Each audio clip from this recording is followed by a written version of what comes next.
Hello and welcome to the TC Exchange podcast.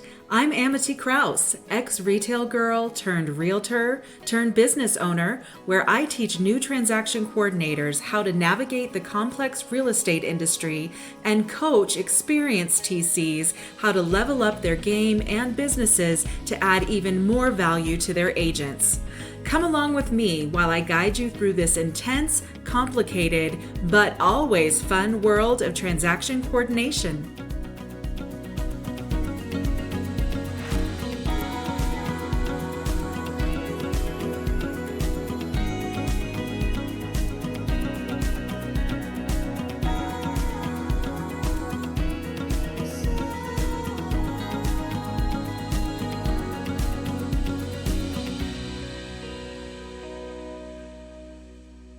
Hello and welcome back to the TC Exchange podcast. I'm your host, Amity Kraus. Today, we have a special episode for anyone curious about the life of a transaction coordinator.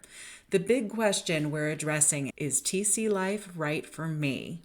Whether you're considering a career change or just starting out, this episode is packed with insights to help you decide. So let's dive in. First things first, let's break down what a transaction coordinator actually does. It's a role that is crucial in real estate, but is often misunderstood. A transaction coordinator is like the project manager in the contract to close process. Their job is to keep track of all of the details related to the transaction, from contingency dates and deadlines, progress with title commitments, loan approvals, and other pieces. Sometimes a TC is working in the background and their agent is handling all of the client communication, but what we're seeing more frequently now is transaction coordinators taking more of a frontline role and being the main point of contact for the clients and other people involved in the transaction.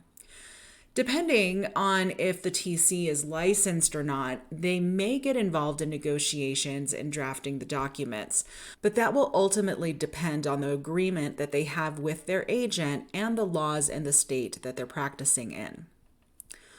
One thing I do need to mention is that there is a difference between a real estate administrative assistant and a transaction coordinator.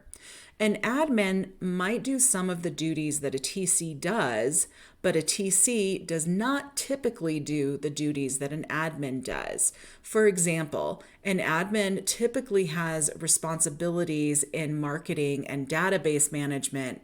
A TC strictly works on contract to close. So now that we know what a TC does, let's talk about the skills that are essential in this role. It is really important that the TC is very detail-oriented and organized.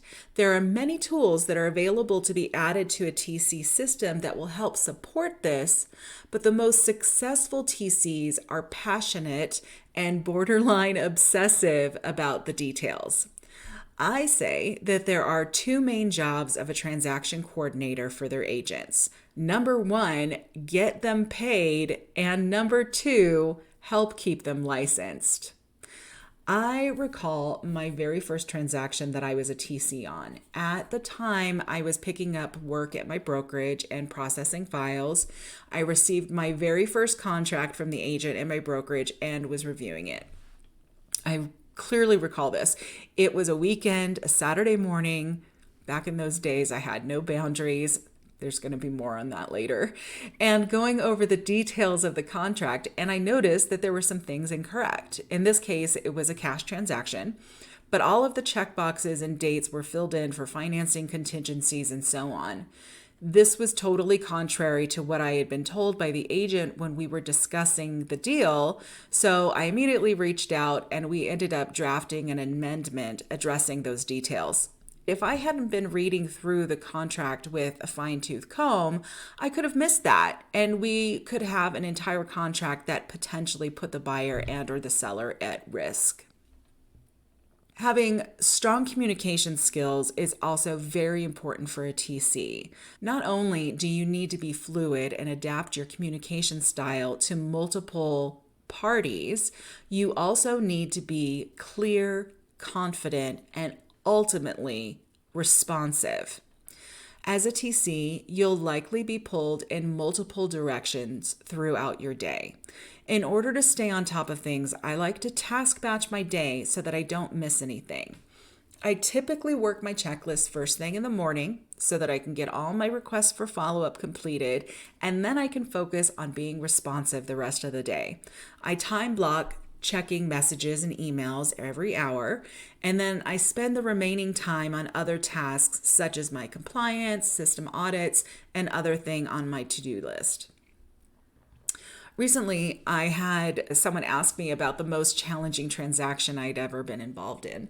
And honestly, they can all be very challenging. I can't really pick out one in particular, but I will share the most frustrating deals are the ones where communication is poor, the clients don't believe you, and you generally aren't treated with respect.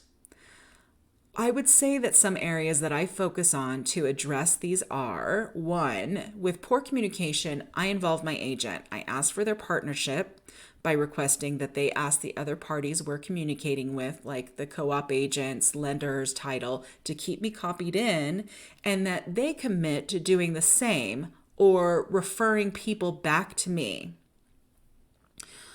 When I say clients don't believe you, it's usually two things. Either you haven't established yourself as a voice of authority, meaning your emails could be unclear, your answers are confusing or non-existent, or simply don't like your answers, right?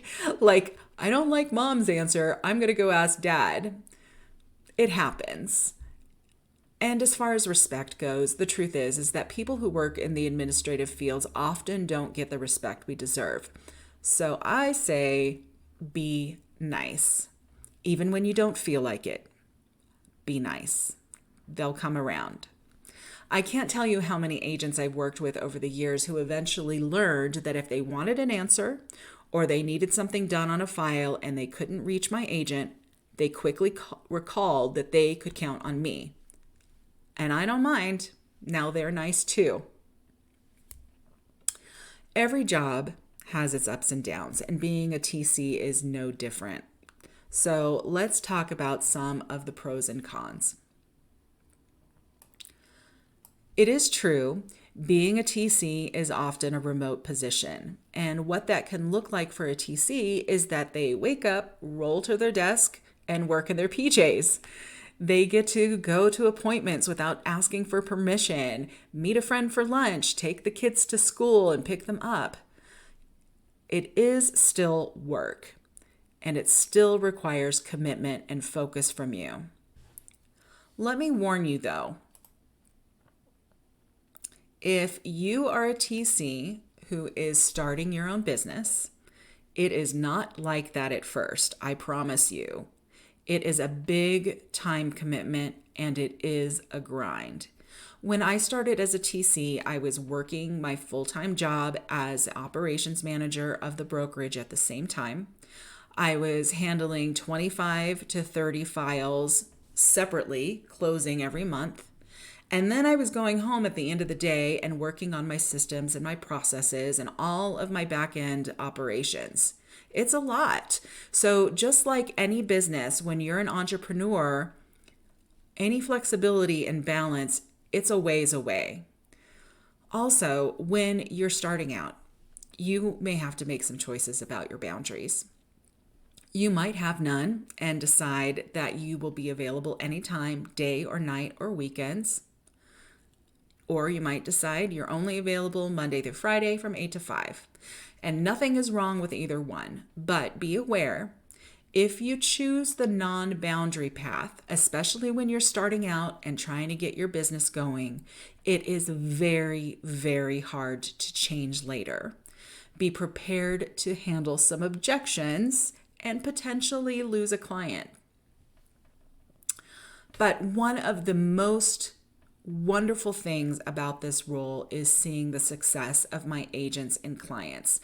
I have seen agents that were working full-time W-2 jobs have their business take off so much that they were able to focus only on real estate. I've seen clients that purchased their first investment property be able to actually have retirement savings and college savings and grow amazing investment portfolios. It makes me feel so humbled and proud to be part of their journeys.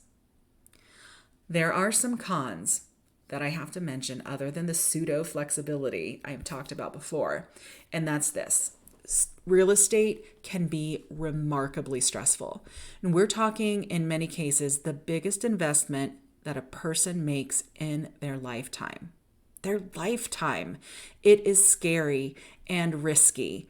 And if things start to go sideways, you might get in their way. So you have to have thick skin. You have to be empathetic and compassionate. And you have to always try and be the voice of reason. I want you to remember two things. First, it is not about you. And second, you can't care about it more than they do. That'll get you nowhere. So, this all sounds pretty amazing, doesn't it? So how do you get started? There are a couple of ways.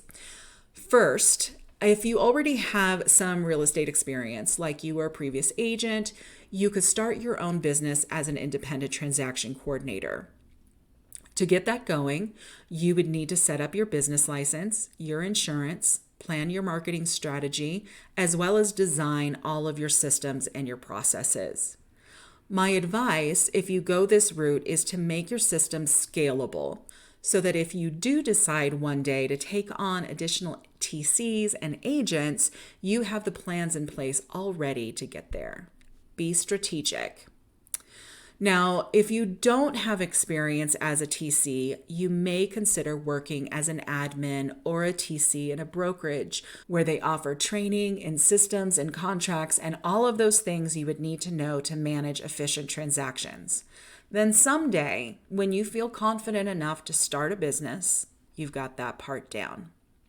There are training courses out there to support you either way. We have actually covered a lot today about what it takes to be a TC and whether it's the right path for you. Remember, every journey is unique, and only you can decide if this is the right fit for your skills and aspirations.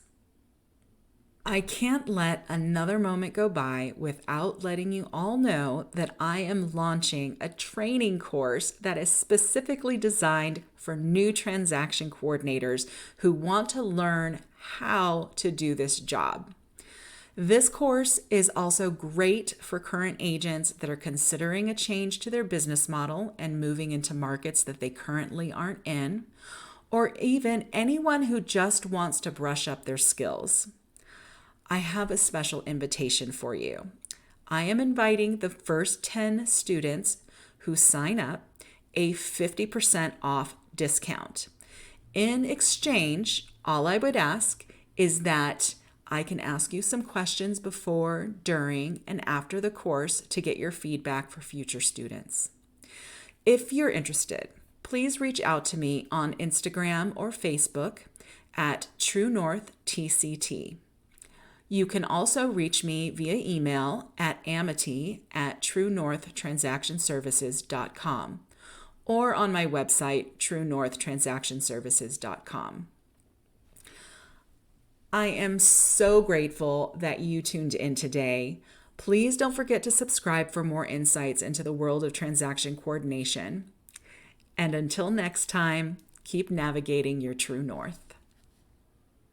And that wraps up another episode of the TC Exchange podcast.